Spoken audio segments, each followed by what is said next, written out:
오늘 하나의 말씀은 베드로전서 2장 19절에서 25절 말씀입니다. 함께 읽겠습니다. 부당하게 고난을 받아도 하나님을 생각함으로 슬픔을 참으면 이는 아름다우나 죄가 있어 매를 맞고 참으면 무슨 칭찬이 있으리요. 그러나 선을 행함으로 고난을 받고 참으면 이는 하나님 앞에 아름다우니라. 이를 위하여 너희가 부르심을 받았으니 그리스도도 너희를 위하여 고난을 받으사 너희에게 본을 끼쳐 그 자취를 따라오게 하려 하셨느니라. 그는 죄를 범하지 아니하시고 그 입에 거짓도 없으시며 욕을 당하시되 맞대어 욕하지 아니하시고 고난을 당하시되 위협하지 아니하시고 오직 공의로 심판하신 이에게 부탁하시며 친히 나무에 달려 그 몸으로 우리 죄를 담당하셨으니 이는 우리로 죄에 대하여 죽고 의에 대하여 살게 하려 하심이라. 그가 채찍에 맞음으로 너희는 나음을 얻었나니 너희가 전에는 양과 같이 길을 잃었더니 이제는 너희 영혼의 목자와 감독 되신 이에게 돌아왔느니라. 아멘. 우리가 예수님이 하신 일을 누군가에게 설명을 할 때 빠지지 말아야 할 단어가 두 개가 있습니다. 그것은 바로 십자가와 부활입니다. 예수님이 십자가에서 죽으셨고 3일 만에 부활하셨다. 이것을 부인하는 것은 이단이고 사이비입니다. 그만큼 십자가와 부활은 교회에 있어서 매우 중요한 사건입니다. 오늘은 교회 절기로 종료주일이고 내일부터 고난주간입니다. 그리고 다음 주는 그 고난을 넘어서는 다음 주는 부활주일입니다. 1년 52주가 다 중요한 날이지만 의미만을 놓고 본다면 이번 주, 다음 주가 교회에서 참 중요한 의미가 되는 날이 됩니다. 그러기에 오늘은 십자가에 대해서 생각해 보고 그 십자가를 지신 예수님을 따라 오늘날 우리는 어떻게 살아야 하는지를 나눠 보고자 합니다. 예수님은 제자들에게 누구든지 나를 따르려거든 자기를 부인하고 십자가를 지고 따르라고 했습니다. 예수님을 따르는 자, 그들이 제자들입니다. 그 제자들이 지금 교회이고 성도입니다. 나는 예수님을 오랫동안 알았어. 나는 예수님이 하신 말씀도 직접 들었어. 나는 예수님이 행하신 기적도 봤고 예수님이 오병이어의 기적을 일으켰을 때 그 중에 떡 하나를 내가 먹었어 라고 자랑을 해도 그들이 예수님의 제자가 되는 것은 아닙니다. 예수님의 제자라고 말하는 자는 예수님을 따르는 자들입니다. 예수님을 따른다라는 것은 말 그대로 예수님을 바라보며 앞에 계신 예수님을 바라보며 예수님이 가신 길을 따라 걷는 것입니다. 삶으로 말하면 예수님이 사신 삶, 예수님이 목표로 하신 삶, 예수님이 이 땅에서 살아가신 삶의 방식을 따라서 그것처럼 살아가는 것입니다. 만약 우리가 예수님을 믿어서 예수님을 주님으로 고백하고 구원자로 영접해도 우리가 예수님을 우리 삶의 모범으로 삼고 예수님처럼 살려고 하지 않는다면 우리는 예수님을 따라 사는 삶을 살지 않는 것이고 예수님을 따르지 않는 자는 그가 아무리 교회를 오래 다녔어도 결코 예수님의 제자가 될 수는 없는 것입니다. 그러기에 우리의 신앙이 나는 예수님을 믿어, 나는 주일 예배를 드려 에서 머물지 말고, 그걸로 만족해서 그걸로 끝나지 말고, 나는 예수님의 제자야. 내 삶의 모델은 예수님이야 라고 말할 수 있어야 합니다. 예수님은 예수님을 따르는 제자들에게 너희가 진짜 내 제자가 되려고 하면 십자가를 피하지 말고 그 십자가를 짊어져야 돼 라고 말하고 계십니다. 이것은 무엇을 얘기할까요? 이 말은 예수님의 생애가 있지 않습니까? 예수님이 기적을 행하신 이야기들, 예수님이 아픈 자를 고쳐주신 것들, 예수님이 사랑을 베푸신 것들, 또 백성들에게 하나님의 말씀을 전하시고 가르치셨던 것들, 또 예수님의 대적자들에게 논쟁하셔서 그들을 이기시는 것들, 아니면 하나님께 기도하신 것들, 예수님의 그 짧은 생애에 많은 일들이 있었습니다. 여러 모습을 제자들이 봤죠. 그런데 그 예수님의 삶 속에서 많은 일들이 있었지만 그 중에서 가장 예수님다운 모습은, 가장 예수님 생애에서 중요한 핵심은 십자가라는 것입니다. 그러기에 예수님을 믿고 따르려는 우리는 이 십자가를 붙잡고 살아야 합니다. 그러면 예수님이 말씀하신 십자가를 지고 예수님을 따른다, 그렇게 하라고 했으니까 그렇게 해야 되는데, 그것은 어떻게 사는 것을 말하는 것일까요? 우리가 막 지금 이 십자가를 등에 메고 다니는 건 아니잖아요. 그러면 십자가를 지고 산다는 것은 도대체 어떻게 살라는 것일까요? 오늘 예수님의 수제자였던 베드로를 통해서 그 의미를 들어보려고 합니다. 베드로전서는 핍박받는 교회를 위해서 베드로가 쓴 편지입니다. 그러니까 1차적으로, 물론 지금 우리를 향한 말씀이지만 1차적으로 이 말씀의 대상자들은, 이 말씀을 듣고 있는 자는 지금 편안하게 살고 있는 사람들이 아니라 신앙 때문에 핍박받는 자들이라는 것이죠. 그들은 부당하게 고난을 당하는 자였고, 죄가 없는데도 매를 맞고, 심지어는 선한 일을 행하고 있음에도 고난을 받는 자들입니다.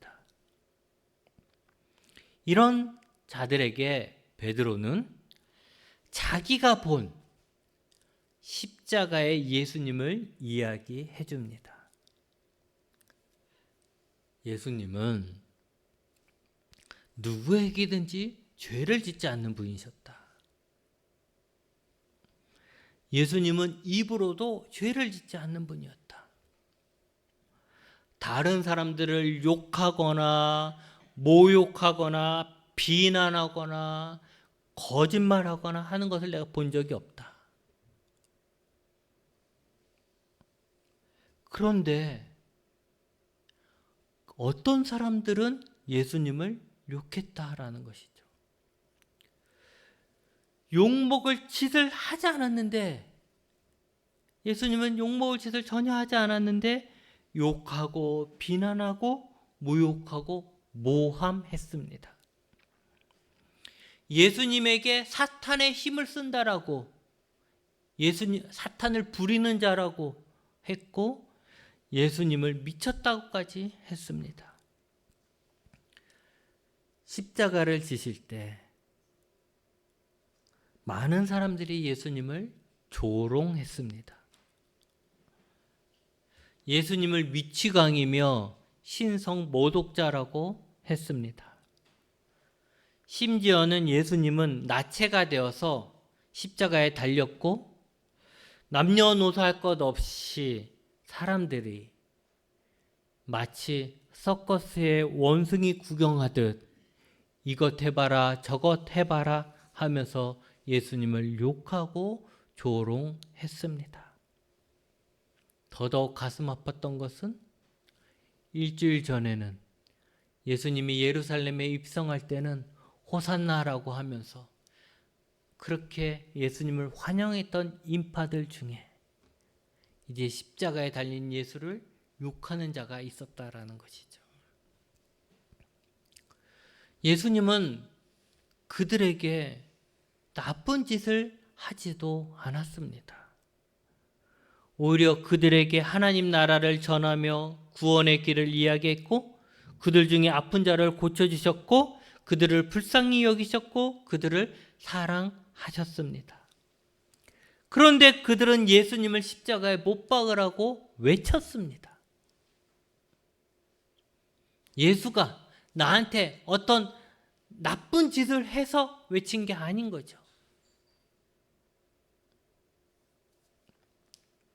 예수님은 채찍에 맞았습니다.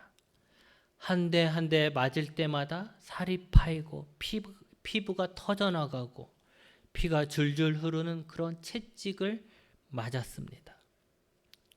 머리에게는 가시관을 써서 커다란 가시가 머리를 찌르고 피를 흘렸습니다. 군인들은 예수님이 이런 고통을 당해도 싸다라는 듯이 예수님을 큰 죄인 취급하며 죄책감을 가지지도 않았습니다. 오히려 조롱했습니다. 그들은 예수님을 손과 발에 커다란 못을 받고 옷을 다 벗기고 십자가에 걸어 놨습니다. 많은 사람들이 구경할 수 있게 만들어 놓은 것이죠. 십자가에 예수님이 당하신 육체적 고통은 이루 말할 수 없습니다. 오히려 죽음이 자비로 느껴질 만큼 그런 끔찍한 고통이었습니다. 그런데 더 큰 고통은 예수님은 십자가에서 죽을 만한 죄를 지은 적이 없다라는 거예요. 남에게 비난받거나 조롱받거나 모욕을 당할 만한 일을 하신 적이 없다라는 것입니다. 그런데도 예수님은 묵묵히 자신을 욕하고 고통을 준 자들을 향해 맞대어 욕하지 않고 저주하지도 복수를 다짐하지도 않았습니다. 친히 예수님은 십자가에 달려 조롱받고 고통받은 그 몸으로 우리의 죄를 짊어지신 것입니다. 여러분, 예수님은 우리를 살리기 위해, 우리를 고치기 위해, 우리를 의롭게 하기 위해 자신이 죄인이 아닌데 죄인으로서 형벌의 고통을 친히 당하신 것입니다. 그래서 그 결과가 우리가 살았고 우리가 치유를 받고 의롭게 된 것입니다. 여러분, 예수님이 지신 십자가는 부당함이었고 억울함이었습니다. 죄를 짓지 않는 예수님을 죄인 취급하고 심판하고 조롱하고 배신하고 모욕하고 죽을고 싶을 만큼 고통스럽게 했습니다. 그러나 예수님이 지신 십자가는 선행이고 사랑이었습니다. 죄로 죽은 자를 살리는 선행이고 하나님의 뜻을 이루는 선행이고 아픈 자를 치유하는 선행이고 지옥 갈 죄인을 의롭게 하셔서 하나님의 백성으로 탈바꿈시키신 선행이었습니다. 예수님의 십자가는 아름다움입니다. 부당하게 고난을 받아도 하나님을 생각함으로 슬픔을 참았고 선을 행함으로 고난을 받고 참았기에 하나님 보시기에 아름다웠습니다. 여러분, 예수님은 이제 우리의 목자가 되시고 감독이 되셔서 우리를 이끄십니다. 우리는 이제 갈 길을 몰라 헤매거나 우리 마음대로 사는 자가 아니라 목자 되시고 감독자 되신 예수님을 따라 살아갑니다. 예수님이 친히 우리의 모범이 되셔서 십자가를 지고 따른다는 것이 어떤 것인지 보여주셨습니다. 그러기에 여러분, 우리는 이제 하나님 앞에 변명하지 못합니다. 나는 몰랐다. 남들도 다 그렇다라고 말하지 못합니다. 우리는 이제 어떻게 살아야 하는지 몰라서 인생을 허비하거나 방황하지 않습니다. 왜냐하면 우리의 모범이신 예수님이 우리에게 이미 어떻게 살아야 하는지 보여주셨고 우리의 목자 되신 예수님이 우리를 지금도 인도하시기 때문입니다. 여러분, 요즘 시대는 분노의 시대이고 조롱의 시대이고 저주의 시대입니다. 2011년의 조사예요. 지금으로부터 한 14년 정도 전 이야기죠. 2011년에 EBS하고 조사를 했는데 청소년들이 학교에서 욕을 얼마나 많이 하는지를 조사한 거예요. 그랬더니 그 조사에 보면 평균 75초마다 한 번씩 욕을 한다고 합니다. 학생들이 학교에서 말을 하는데 서로 대화를 하고 애들끼리 서로 이야기할 거 아니에요? 75초에 한 번씩 한다고 합니다. 근데 그 욕이 대부분 성적인 욕 아니면 상대방을 비하하는 욕, 뭐 바보니 뭐 안 좋은 이야기 있잖아요. 그런 거. 또 상대방을 위협하는 욕, 뭐 죽이니 살리니 하는 욕 같은 것을 많이 한다고 합니다. 이게 14년 정도 전이었으니까 아마 지금 조사해 보면 한 10초, 15초, 30초에 한마디씩은 할 거예요. 그쵸? 학생들이 욕을 하는 거 보면 30초에 한마디씩 할 거예요. 평상시에 이야기하면서. 제가 학교 다닐 때를 한번 생각했습니다. 뭐 벌써 예전 이야기지만 그때는 욕이 이렇게 많지 않았어요. 학생들 사이에서도 이렇게 욕이 많지 않았고 소위 말하는 그 노는 애들이 이제 대부분 욕을 했죠. 그리고 누군가가 욕을 한다는 것은 그가 매우 화가 났다라는 것을 표현한 거예요. 웃으면서 욕하진 않죠. 근데 요즘 애들은 말하고 평상시에 이야기하면서도 욕을 하더라고요. 친구들끼리 말하면서도. 근데 저 때만 해도 누군가가 욕했다는 것은 저 사람은 화가 났다라는 것을 말해주고 있었던 거예요. 요즘은 모범생이라는 아이들도 다 욕을 한다고 합니다. 근데 여러분, 청소년 때만 욕을 하겠습니까? 아니죠. 성인이 되어도 욕하는 버릇은 계속되고 그래서 욕이 넘쳐나는 세상입니다. 2011년도에 75초에 한 번씩 욕을 하던 애가 지금은 이제 성인이 됐고 20살이 됐고 했다고 했을 때 그가 욕을 안 할까요? 아니죠. 그들이 지금도 계속 어른이 돼서도 욕을 하는 것입니다. 그리고 그런 사회는 욕이 넘쳐나는 세상은 결국 분노가 넘쳐나는 세상이 됩니다. 참지 않는 것이죠. 내 말이 상대방에게 어떤 아픔을 주려는지 생각하지 않는 것이죠.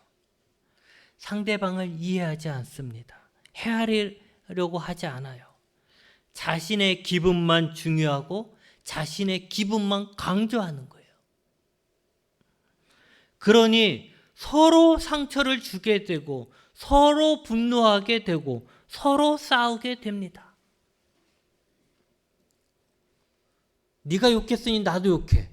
네가 때렸으니 나도 때려. 끊이지 않는 거예요. 누군가는 그 안에서 멈춰야 하는데 멈추질 못하는 거죠. 왜? 내 감정만 중요하니까. 이런 사회에서 자신을 돌아보지는 않으면서도 다른 사람들을 쉽게 판단하고 비난하고 끼리끼리 무리짓고 적대시합니다. 그리고 이런 분노는 결국 폭력으로, 그것도 죄책감 없는 폭력으로 나타납니다. 대표적인 것이 학교폭력이죠. 학교폭력이 여러분 얼마나 잔인합니까? 가끔씩 뉴스나 TV에서 나오는 것들 보면 말하고 싶지 않을 만큼 잔인합니다. 또 묻지마 폭력. 나 기분 나쁜데 한 놈만 걸려라는 식으로 아무 관계도 없는 사람을 자신이 기분 나쁘다는 이유로 때리고 죽이려고 합니다. 그러면서도 죄책감을 느끼지 않는 거예요.